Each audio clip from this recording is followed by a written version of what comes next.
The phenomenon of the relationship of state and religion is not unique to Islam. In any ideology, thought or belief system, or in the existence of any state, any thought or any ideology has to be competitive. If it is not competitive, then it is no more, it is universally accepted. The problem is this: how do we resolve these conflicts? What is the conflict mitigation or resolution mechanism or the mindset of the societies? This conflict was resolved in Hinduism and the Oriental religions by a process of meditation. The societal conflicts were resolved through dialogue. And we had a great tradition of what we used to call the Shastrarth. Problems come when Islam thought that this is possible to resolve the competitiveness or the this thing of the thoughts and the beliefs through the same instruments as the state. The new ideas and new thoughts stop coming once coercion becomes an instrument of countering the competitive thoughts. The phenomenon of the relationship of state and religion is not unique to Islam. And as was brought out by Dr. Kuro, that in different stages of history of Islam also, probably it's changed, waned and waxed, and also in different societies. Probably he said that in the Abbasid, this days, probably there was a very, very clear understanding of what was the role of the clergy and what was the role of the state. And probably thereafter, there was an overlap. In the Oriental societies also, in Hinduism also, there has been this thing. But there has been one difference. And I don't think that even in times ahead, probably there will be a total separation. The problem is this, that the conflicts are inherent in any ideology, thought or belief system, or in the existence of any state. Any thought or any ideology has to be competitive. If it is not competitive, then it is no more, it is universally accepted. So there will be only one. If there is more than one faith and one this thing, similarly, unless there is one world state, there will be the states who will have the different conflicts. They will have peace, they will have wars. The problem is this: how do we resolve these conflicts?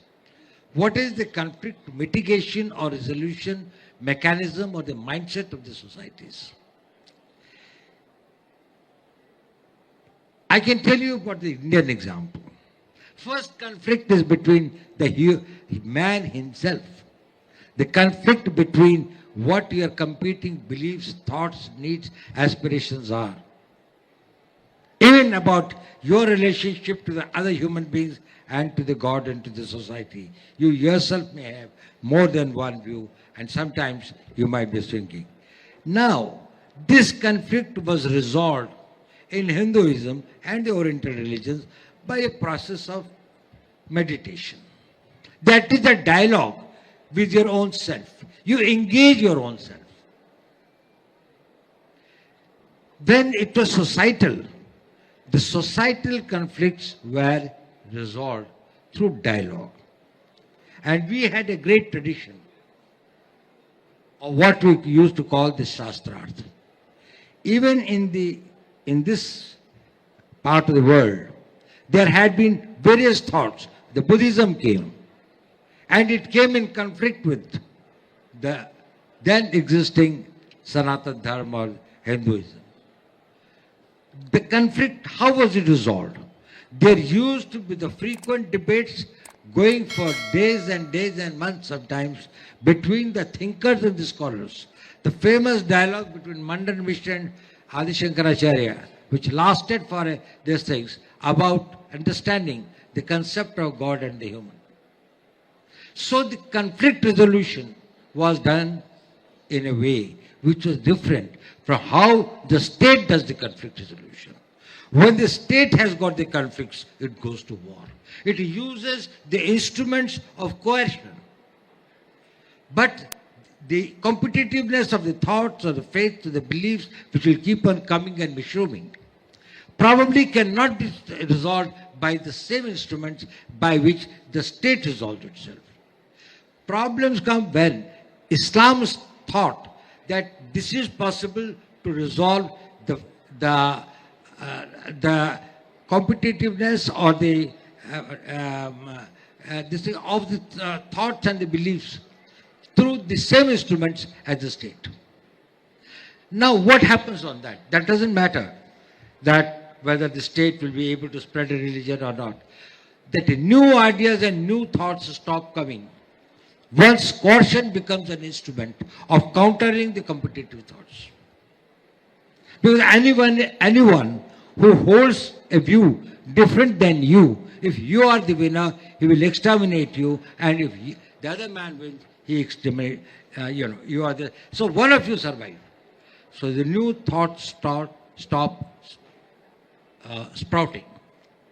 If you want any change, any progress, any this thing, and we have to ponder over that why is it that some societies become stagnant? Those societies which could not generate new thoughts, the new ideas, look at the outer box and look at the things fundamentally, probably they got stagnated at a point of time. And there was a deliberate effort of the vested interest to maintain that the status quo in the thinking process. Akbar Sahib mentioned about the printing press. It's very interesting. Probably some of you might be knowing it. The original idea of the printing press came in the Ottoman Empire. Martin Gutenberg of this thing in Germany, who invented it in the 14th century, was able to bring out this thing. And at that point of time, the biggest resistance came from the clergy, who did not want the thoughts or the ideas to be sprung on which they thought that they have got the monopoly. Though the fatwas which were issued were mainly on this thing, that Islam will be misinterpreted and projected in a way which is not its real content or which is not its real meaning, which they thought the real meaning is what they understood it. That put, when we say that we blame colonialism, we should understand one of the important instruments of colonialism was the printing press. That is the time for the 300 years by which the Islamic countries sort of decided to go for the printing and the concept of books. That 300 years gave them the monopolistic lead over the territories and the areas where they could spread and they could have this thing. The thoughts could not be disseminated. They could not be taken to the people. So the idea is this, that is whether it is justified to blame colonialism or the others for all that is wrong with us. The need for introspection, which I said, is extremely important. Introspection by the individuals, by the societies, and by the states. Whether it is in the statecraft, whether it is in the societal relationships, or whether it is with the individual conduct and the thinking process. We should not allow our brains to be enslaved by the voices, by the prejudices, by this thing, which are derived by motives other than a very objective and a scientific examination of the reality. The world does not remain static. We have to evolve ourselves. Our thoughts have to evolve ourselves. At the same time, it does not mean that in any way it undermines your fidelity to your faith systems, which must be respected and which must be honored.